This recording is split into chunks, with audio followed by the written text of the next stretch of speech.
Hello, hello. Welcome to the next hero habit.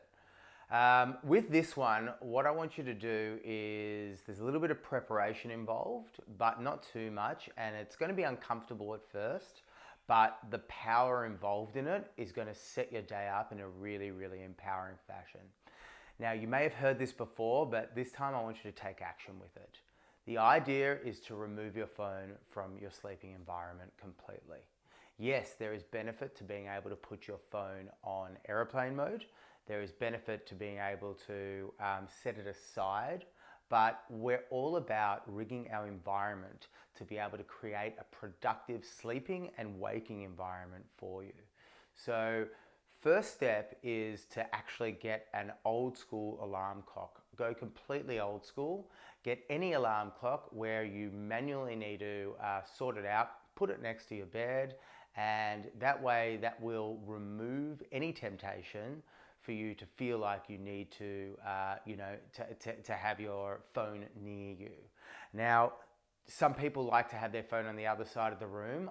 I think it's an even more empowering experience to take your phone completely out of the room and have it charging in the kitchen or in the bathroom, something of the like. And the reason for that is it removes all temptation, right?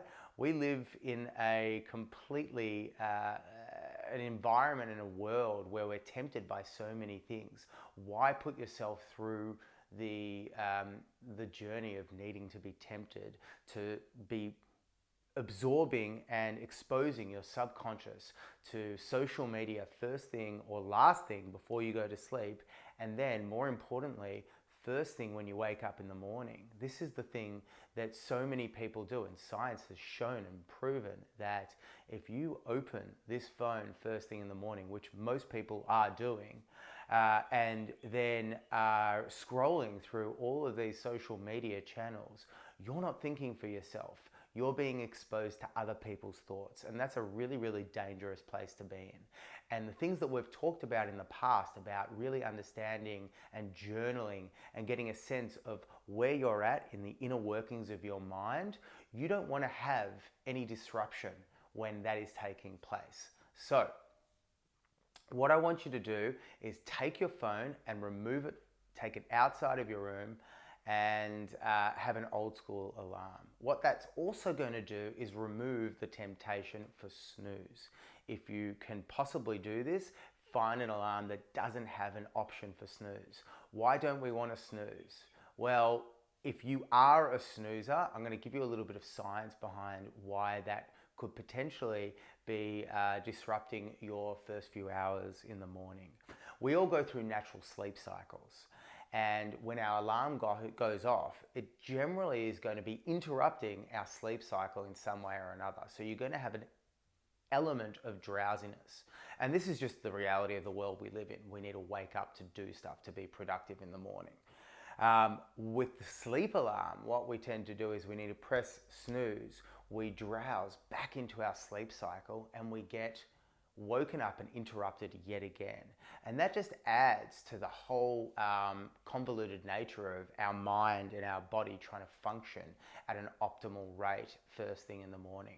So what we can do is we can remove that convolution first thing in the morning by removing the snooze button. This is a really, really big thing. Jocko Wilcox, and I've got his quote up here, says, "The snooze button doesn't let you dream more.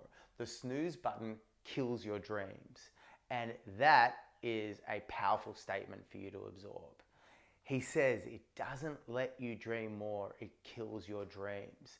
And that's something, whilst, it's just a habit that continues to go over and over and over again. So if you are a snooze button presser, I want you to remove all temptations from your environment. And this is what we're going to be doing. We're going to be setting up your environment to be optimized for you to be the most productive and the most efficient person in body and mind. So like I said before, removing your phone from your environment is A, going to remove the temptation for your snooze alarm, and B, it's going to remove your temptation to start scrolling through and not being responsible for the thoughts that you put into your mind first thing in the morning, which we know is setting yourself up for the most productive day ahead. So whatever ritual you have first thing in the morning, we know that we're journaling, we know that we're doing things in and around, assessing where we're at, where we're not at our best, and where we're at when we are at our best. If we do this with a clear mind and without distraction, we're going to have a much more efficient and a much more productive time first thing in the morning. I hope that helps. Let me know if you have any questions.